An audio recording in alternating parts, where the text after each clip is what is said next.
자, 우리 같이 한번 따라해 봅시다. 이해가 안 되는 지점에서는 믿음을 발휘하라. 네.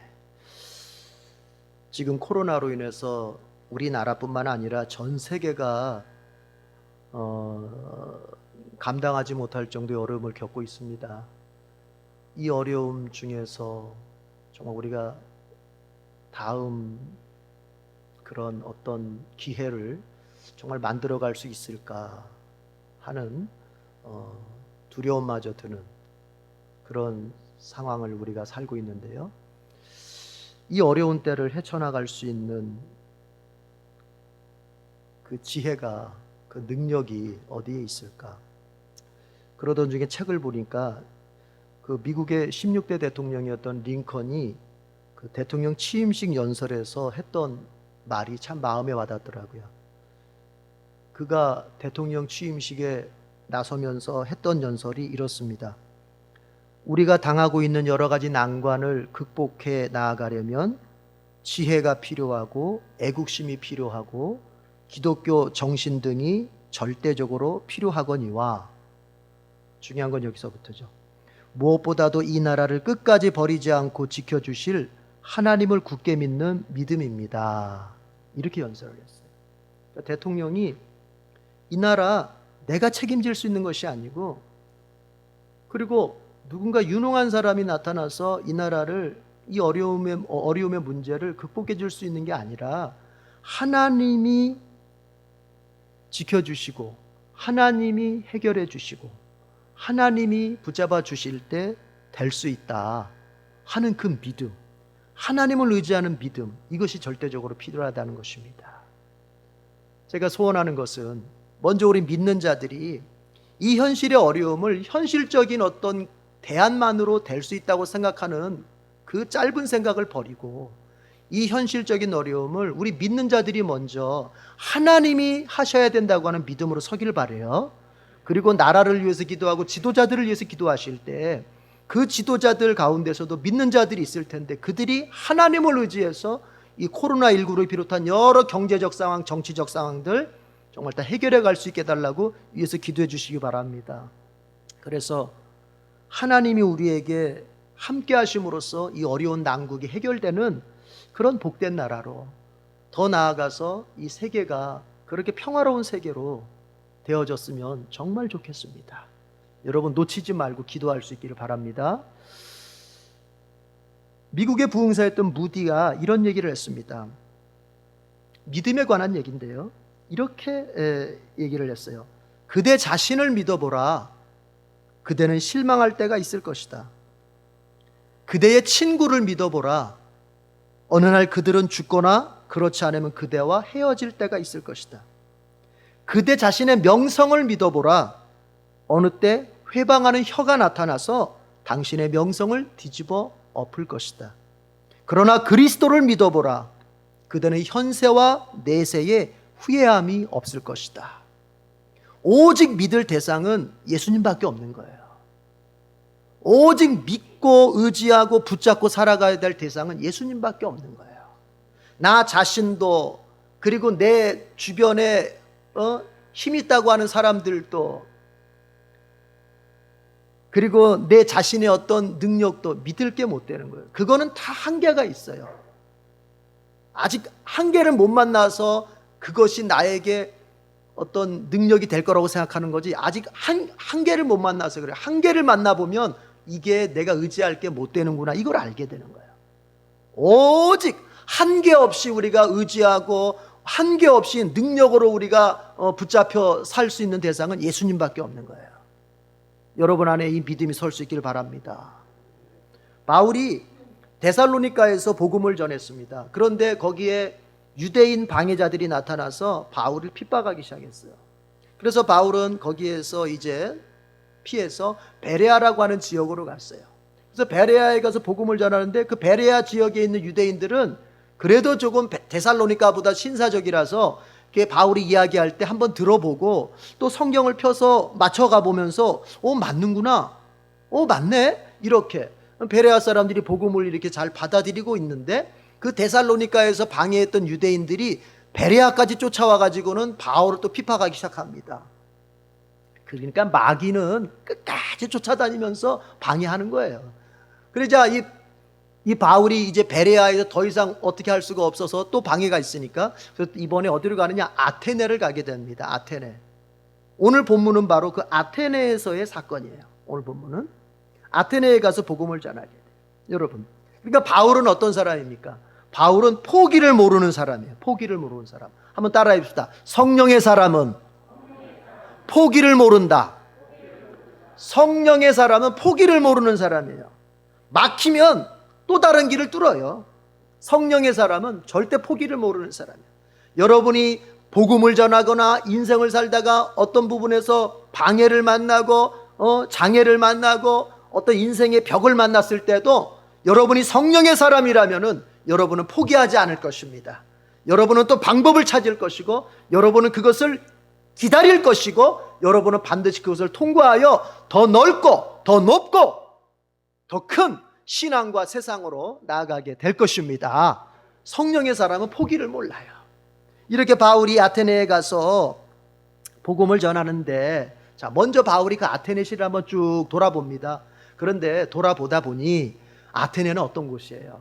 우리가 소위 말해서 그리스 신화가 그곳에서 태동한 거 아닙니까?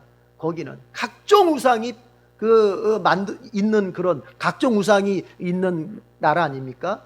근데 거기에 그 우상의 조각 우상의 제단들이 많았던 것 같아요. 그러니까 바울이 그 지역을 돌면서 이 마음속에 격분했다 그래요. 격분했다고. 예? 이 마음속에 격분이 일어났다. 이 마음속에 격분이 일어나가지고는 더 이상 이게 참을 수가 없었다. 17장 16절 보시면은 그렇게 나와 있습니다. 17장 16절에 마음이 우상이 가득 차 있는 것을 보고서는 격분을 하는 거예요. 마음이. 예. 그리고 나서 이제 그곳에다 복음을 전하기 시작하는 거예요. 여러분, 이게 성령의 사람이에요. 성령의 사람. 성령의 사람은 포기를 모르는 사람일 뿐만 아니라 성령의 사람은 하나님이 아닌 것이 하나님 자리에 올라가 있는 것을 보면은 격분하게 돼 있는 거예요. 격분하게 돼 있는 거예요. 하나님이 무시당하고 교회가 무시당하고 복음이 무시당하고 이런 것을 보면서도 아무런 느낌이 없다. 그 사람은 성령의 사람이 아닌 거예요. 그 사람은 구원받지 못한 사람이에요. 하나님이 무시당하고 우상이 판을 치고 진리가 무시당하고 비진리가 판을 칠 때에 그 사람의 마음속에 성령이 계시다면 성령은 진리의 영이고 하나님의 영이고 그리스도의 영이기 때문에 이게 내 가슴을 가만히 두지 않습니다. 반드시 요동칩니다. 그래서 어떻게 되느냐? 가정에서도 마찬가지예요. 가정에서도 우리가 가정생활하면서 정말 주님이 기뻐하시지 않는 어떤 모습들이 가정에 드러나면 그걸 보면서도 이 마음속에 가슴속에 아무런 어떤 요동이 없다면 그 사람 그거 이상한 거예요. 내 가정 속에 주님이 기뻐하시지 않는 일들이 판을 치고 주님이 기뻐하시지 않는 것들이 높은 자리에 올라가 있고 주님이 다스려야 할 것들이 주님의 다스림 속에 그 가정이 들어가 있지 못하는 것을 느낄 때 이 가슴 속에 여러분 어때요? 격분이 일어나야 돼. 격분이. 이게 성령의 사람이에요. 바울이 그랬던 거예요. 그렇다고 화내라는 소리가 아닙니다. 내 마음속에 격분이 일어나야 돼요. 소위 지금 좀 다른 말로 표현하면 의분이 일어나야 돼요. 거룩한 분노가 일어나야 돼요. 이게 그렇다고 싸우라는 말이 아니에요. 붙잡고 싸우는 게 아니에요. 가정 안에서 싸우는 게 아니에요. 직장 안에서 싸우는 게 아니에요. 바울이 마음이 격분했을 때 어떻게 합니까? 17절부터 보니까 복음을 전하기 시작합니다. 이게 헷갈리는 게 사람들이 그거예요. 격분하는 것까지는 해. 거룩하게 분노는 해. 근데 뭔 안 해? 복음은 안 전해.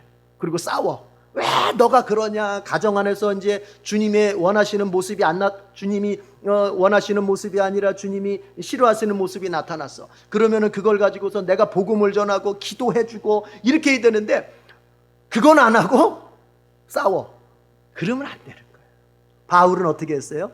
이 마음에 격분이 일어나니까 하나님이 있어야 할 자리에 우상이 있고 복음이 진리가 선포되어야 될 자리에 거짓들이 판을 칠 때 바울은 격분했지만 격분하면서 이제 뭘 합니까? 복음을 전하는 거예요. 회당에서 복음을 전하고 광장에서 복음을 전하고. 여러분, 우리가 본받아야 될 모습입니다. 사람하고 싸우지 마십시오. 사람하고 싸우지 말고 뭐 하자? 복음을 전해야 되는 거예요. 복음을. 예수님을 전해줘야 되는 거예요. 신앙생활의 원리를 가르쳐줘야 되는 거예요. 진리를 가르쳐줘야 되는 거예요. 이제 바울이 그렇게 복음을 전할 때 사람들이 들어보니까 뭔가 얘기하는 것 같은데 잘 모르겠어. 그래서 이제 아테네 사람들이 바울을 아레오바고라고 하는 아레오파고스, 이게 광장이에요, 광장. 이게 법정이라고 되어 있는데 여기서는 법에 대한 이렇게 재판만 하는 것이 아니라 여기는 일종의 큰 광장이라서 무슨 토론도 하고 여러 가지 뭐 회의도 하고 이런 곳인데, 그래서 이제 그 아레오바고라고 하는 광장 무대에 바울을 세웁니다. 그리고 나서 우리에게 당신이 아까 했던 그 얘기 다시 한번 좀 자세하게 좀 해달라, 이렇게 했던 거예요. 그리고 그럴 때 이제 바울이 이제 그 아레오바고에서 설교를 하게 되는 거예요. 복음을 전하게 되는 거예요. 오늘 우리가 읽은 본문이 바로 그 부분부터 시작하는 거예요. 그래서 22절에 보니까 아레오바고 법정 가운데 서서 바울이 이렇게 말했다, 이렇게 시작하는 거예요. 자, 이제 배경이 이해가 되십니까? 네. 자, 그런데 바울이 그 설교를 시작함에 있어서 이렇게 먼저 자기 자신의 경험을 이야기합니다. 내가 아테네의 주변을 이렇게 돌다 보니까 여러분, 참 내가 보고 느낀 게 있습니다. 여러분이 종교심이 아주 많습니다. 그러니까 아테네시를 돌고 나서 느낀 점을 이제 그 시민들한테 먼저 말하는 거예요. 22절 다 같이 읽어보겠습니다. 22절. 자, 읽어봅시다. 직접. 22절, 23절 다 같이 시작. 바울이 아레오바고 법정 가운데 서서 이렇게 말하였다. 아테네 시민 여러분, 내가 보기에 여러분은 모든 면에서 종교심이 많습니다. 내가 다니면서 여러분이 예배하는 대상들을 살펴보는 가운데 알지 못하는 신에게라고 새긴 제단도 보았습니다. 그러므로 나는 여러분이 알지 못하고 예배하는 그 대상을 여러분에게 알려드리겠습니다. 내가 돌아보니 여러분이 이런 신 저런 신 다 섬기, 심지어는 알지 못하는 신, 이 알지 못하는 신이라는 게 뭐냐면은 그 기원전 600년에 아마 그리스 지역에 큰 어떤 전염병이 있었던 것 같아요. 지금 코로나처럼. 그런데 이 전염병이 어쨌든 잘 수그러들었어요. 치료가 됐어요. 해결이 됐어요. 그러자 이 아테네 사람들이 이제 그 신에게 감사를 하는데 제물을 바치면서 혹시 우리가 이런 신 저런 신 뭐 제우스로부터 시작해서 쫙 그리스 신화에 나오는 신 쫙 감사를 다 했는데 혹시 우리가 알지 못하는 신도 우리를 도와줬는데 그걸 감사하지 못하면 또 벌 줄까 봐 이제 어떻게 제단 하나를 만드는데 어떻게 만드느냐, 우리가 미처 알지 못하는 신, 그 신에게 또 그 신도 우리가 감사하니까 제물을 받으십시오. 기원전 600년 전에 그렇게 시작된 것이 지금까지 쭉 내려오는 거예요. 그러니까 이 사람들은 뭐냐, 당신들은 이럴 정도로 당신들은 종교심이 특출난 사람들입니다. 자, 그런데 문제는 뭐냐, 당신들이 종교심은 많은데 잘 알지 못하고 믿는 것 같습니다. 핵심은 그거예요. 니들이 종교적 열정은 강한데 전혀 신에 대해서 알지 못한 채 믿고 있는 것 같다, 이런 얘기를 바울이 하게 됩니다. 여러분, 우리가 읽었던 22절에 보면 종교심이라는 말이 나와요. 이 종교심이라는 말과, 여러분 말장난 같지만 잘 들어보세요. 종교심과 참된 믿음은 다른 겁니다. 우리가 천국에 갈 수 있는 것은 종교심, 종교에 대한 열심이 아니라 참된 믿음으로 천국에 갈 수 있는 거예요. 참된 믿음으로. 그러면 이 차이가 뭐냐? 종교심, 종교의 열심과 참된 믿음의 차이가 뭐냐? 오늘 우리가 본문을 통해서 보는 것은 뭐냐? 종교심은요, 이거는 지식이 없이 자기의 열정, 자기의 충동으로 믿는 걸 말하는 거예요. 지식이 없어요. 하나님이 어떤 분인지 몰라요. 내가 믿는 신앙의 대상이 어떤 신인지 몰라요. 모른 척에 열심히 믿는 거예요, 그냥. 이건 종교심이에요. 그러면 참된 믿음은 뭘까요? 참된 지식을 기초로 하는 것입니다. 하나님에 대한 지식을 기초로 하는 거예요. 하나님이 어떤 분인지를 알아요. 그분이 어떤 분이고 그분이 어떤 일을 하셨고 그분과 나의 관계는 어떤 것이며 그분이 나를 위하여 어떤 계획과 소망을 가지고 계시고 그분이 나의 구원을 위해서 어떤 일들을 행하셨으며 이후에 나를 어디로 인도해 가실지를 내가 알아요. 더 나아가서 그분이 나의 신앙생활 중에 무엇을 요구하시고 무엇을 바라시는지까지 알아요. 그리고 나서 신앙생활하는 것입니다. 이게 참된 믿음이에요. 우리 자신의 신앙을 돌아봐야 됩니다. 참된 신앙은 참된 지식을 기초로 하는 거예요. 우리의 신앙은 어떻습니까? 하나님에 대하여 얼마나 알고 있습니까? 하나님에 대하여 알고 싶습니까? 성령이 이 자기의 영혼 속에 있는 사람 안에 끊임없이 일어나는 것은 무엇이냐? 하나님을 끊임없이 알고 싶어 하는 거예요. 하나님을 알고 싶어요. 그분이 어떤 분인지, 다 알았다가 없어요. 어떻게 유한자가 무한자를 다 알 수 있겠습니까? 모르죠. 유한한 우리가 어떻게 무한한 하나님을 다 알아요? 그래서 우리 안에는 끊임없이 하나님에 대해서 알고 싶다, 그분을 만나고 싶다, 그분을 더 내가 친근하게 알고 싶고 더 친근하게 만나고 싶다. 이게 성령이 충만한, 성령이 안에 있는 사람이 계속 넘치는 거예요, 이게. 그러나 성령이 없는 사람은 하나님에 대해서 무관심합니다. 교회를 다니는데도 하나님에 대해서 무관심합니다. 하나님을 알고 싶은 마음도 없고 하나님께 가까이 가고 싶은 마음도 전혀 없습니다. 그것은 교회를 다니기 때문에 종교심이에요. 그러나 참된 믿음은 아닌 거예요. 우리가 구원받는 조건은 참된 믿음인 것이지 종교심이 아닌 것이죠. 우리가 천국 갈 수 있는 조건은 하나님을 알고 그 하나님을 사랑하고 그 하나님을 따라가는 참된 믿음인 것이지 종교 열심이 아닙니다. 바울은 오늘 그걸 말하고 있어요. 여러분, 우리 자신의 신앙생활을 돌아봐요. 나는 하나님에 대한 지식, 하나님 지식을 기초로 해서 하나님을 사랑하고 하나님을 따라가는 그 참된 믿음 가운데 서 있나? 그래서 왜 자꾸 교회가 주보에다가 성경 읽기를 싫어서 성경을 읽으세요, 성경을 읽으세요, 왜 할까요? 하나님을 알라는 것입니다. 여러분이 믿는 하나님을 알라는 것입니다. 알지 못하고 믿는 것은 종교심입니다. 그 종교심으로는 구원받을 수 없고 천국 갈 수 없습니다. 하나님을 알고, 아, 이런 하나님이구나, 나 이런 하나님 받아들일래, 나 이런 하나님 내가 사랑할래, 이게 참된 믿음이에요. 성경을 읽으셔야 돼요.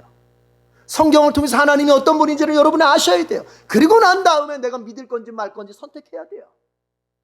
제가 요즘 가만히 성경 읽기를 보니까 처음에 작년에 할 때는 이제 안 읽어본 성경이니까 열심히 읽어보자 하면서 열심히 덤볐던 사람들이 많은데, 성경은 이제 한 번 다 읽었다 이건가요? 읽는 사람들이 조금 줄어든 것 같아요. 성경은, 여러분, 저는 성경을 몇 번 읽었겠어요. 제가 성경은 평생 죽을 때까지 읽는 거예요. 죽을 때까지 매일매일 읽는 거예요. 매일. 성경 내용을 몰라서 읽겠습니까? 아니지요.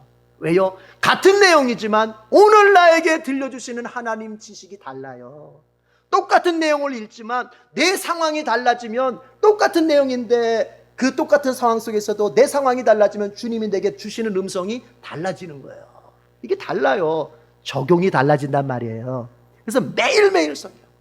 여러분이 성령의 사람이라면 여러분 안에는 성경을 읽고 싶다, 성경을 읽어서 내가 하나님을 알고 싶다, 이런 마음으로 가게 됩니다.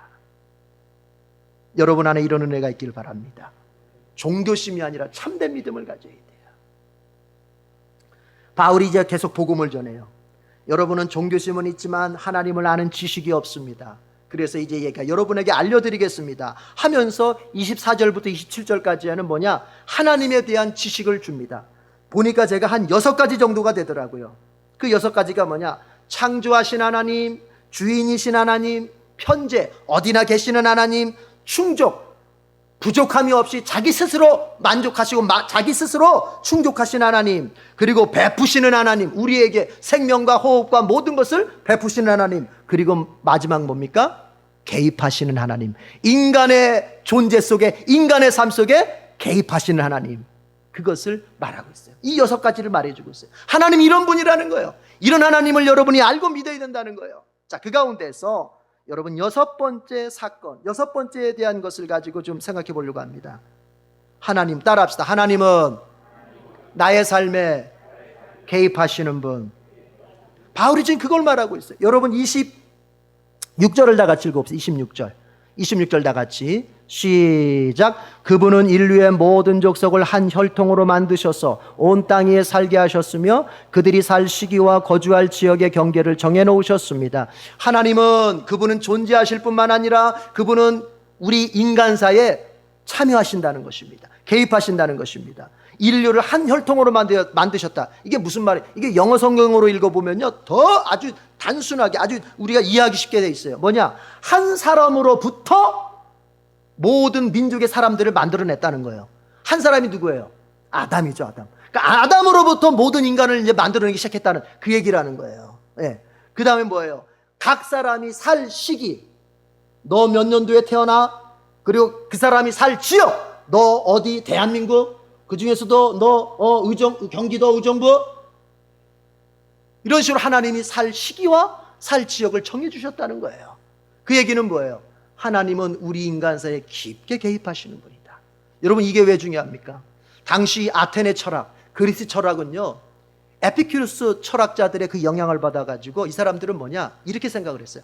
하나님이, 그러니까 신이라고 하는 존재가 존재하기는 해. 그러나 그 신은 인간사에 개입하지 않는다고 생각했어요. 인간의 모든 삶에 무관심하다고 생각을 했어요. 그러면 여러분 어때요? 신은 있긴 있지만 전혀 우리와 관계없이 있다고 생각을 했어요. 그래서 이 사람들은 모든 게 뭐예요? 그렇게 생각하는 사람들은 모든 게 뭐예요? 우연이라고 본 거예요. 우연. 필연이 아니라 우연. 그런데 자, 이 그리스 철학의 사상이 기독교 안으로 흡수되어 들어옵니다. 그게 뭐냐? 바로 이신론이라고 하는 거예요. 이신론. 이건 뭐냐? 하나님이 세상을 창조하시는 게 맞다. 하나님이 세상을 창조하신 건 맞는데 창조해 놓은 다음에는 하나님이 전혀 창조된 세상에 대해서 개입하지 않는다고 봤어요. 마치 요즘으로 말하자면은 프로그래머가 컴퓨터의 프로그램을 다 짜놓은 다음에는 딱 실행시킨 다음에 전혀 이제 그 프로그래머가 사람이 개입하지 않아도 자동으로 이게 돌아가듯이 하나님이 세상을 창조해 놓은 다음에는 법칙, 자연의 법칙, 그리고 우리 안에 그 인간 안에 있는 어떤 인과율의 법칙을 만들어 놓고서 이제 그 법칙에 의해서 돌아가게 만들어 놨을 뿐이지 하나님이 그 어떤 것에도 개입하지 않는다고 이신론은 주장했던 거예요. 기독교 한 분파예요. 여러분 이제 보십시오. 그럼 만약에 이런 사상으로 성경을 들여다보면 어떻게 되겠어요? 이신론의 사상으로 성경을 들여다보면 어떤 일이 벌어지겠어요?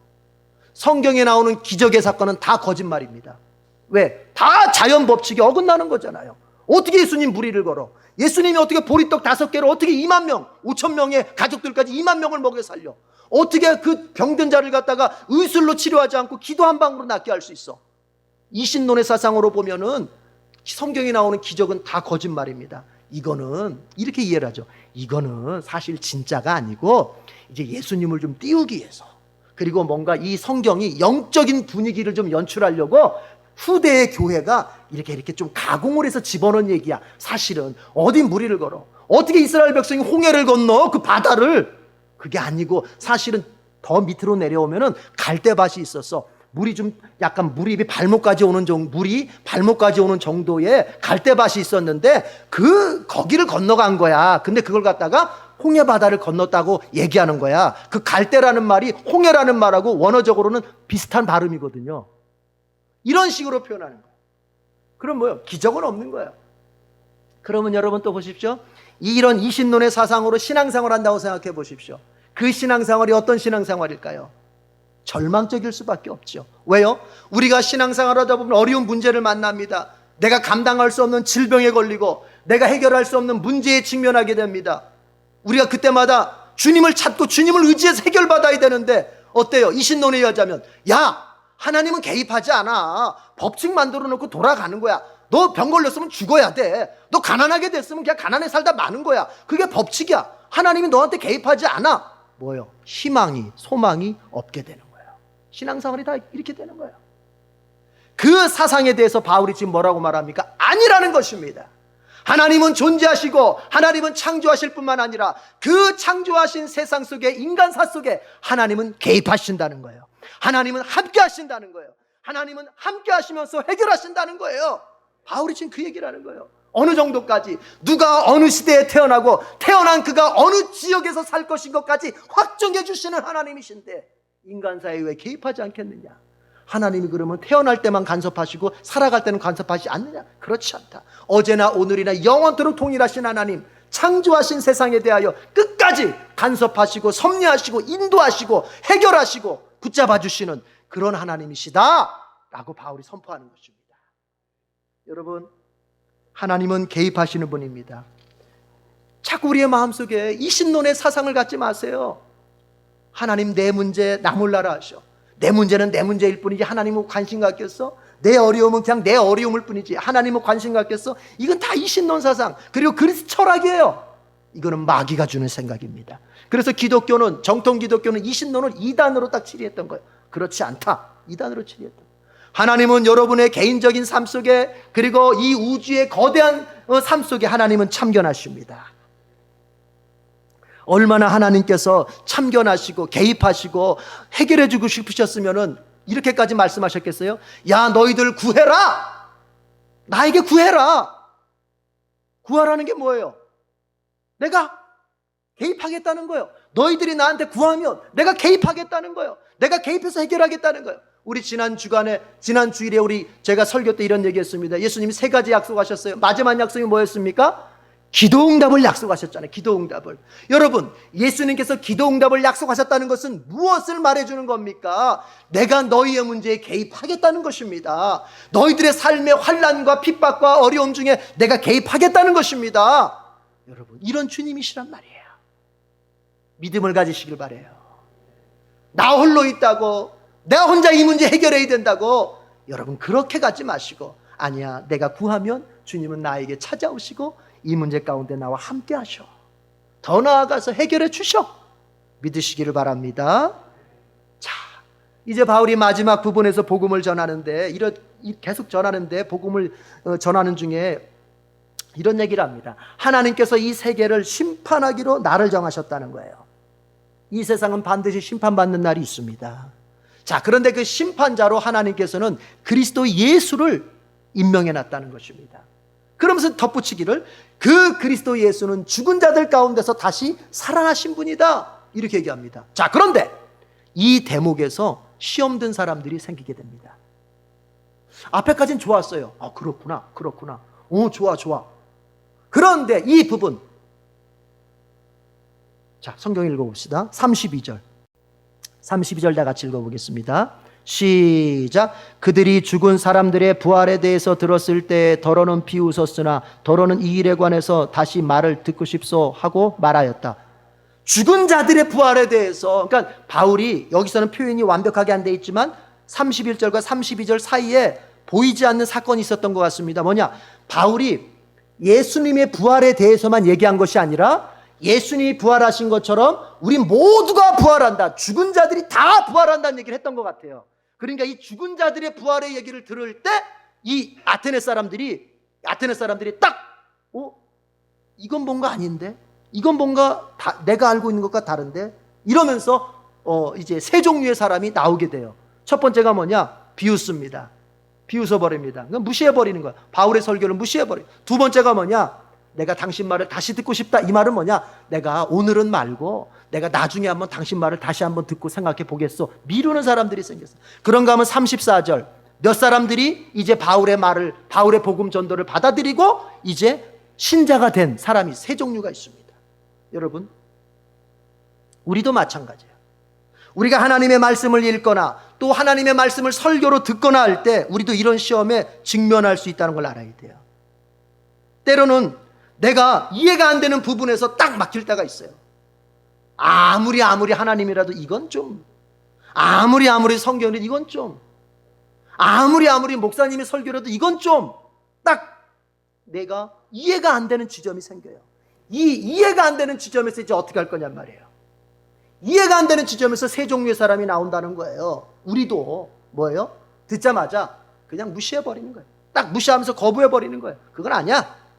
내 지식과 내 경험에 의하자면, 나의 철학에 의하자면, 이 그리스 사람들은 철학, 이들에게는 뭐가 있었냐면요,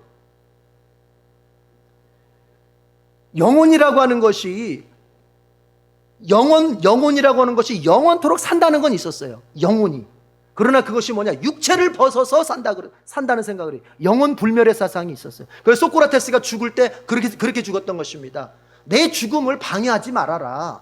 이제 내가 곧 자유로워지려고 하는데, 자꾸 왜 내 죽음을 갖다가 독배 마셨잖아요. 방해하지 마라. 이러면서 죽게 되는 거예요. 왜 그러냐? 그리스 사람들의 철학은 뭐냐? 죽음이라고 하는 것은 어떤 것이냐? 영혼이 감옥으로부터 벗어나는 것이라고 생각을 했어요. 육체의 감옥으로부터. 그래서 영혼이 육체를 벗어날수록 좋은 거라고 생각했던 거예요. 그래서 소크라테스가 죽는 거거든요. 그러나 그래서 그들이 믿지 않는 건 뭐냐? 그 영혼이 다시 육체를 입고 부활한다는 것은 그들의 사상에 맞지가 않는 거예요. 이해할 수 없는 거예요. 육체는 나쁜 건데, 육체는 더러운 건데. 그런데 지금 바울이 뭐예요? 우리가 다시 육체를 입고 부활한다는 것이, 이러니까 딱 막혀. 자기의 생각과 다르니까 거부해버리는 거예요. 자기의 사상과 다르니까 거부해버리는 거예요. 우리도 이럴 수 있다는 거예요. 여러분, 이 지점에서 어떻게 할 겁니까? 우리도 하나님의 말씀을 듣거나 우리가 읽을 때 이런 일이 벌어질 텐데 어떻게 하겠습니까? 오늘 세 번째 종류의 사람처럼 가야 돼요.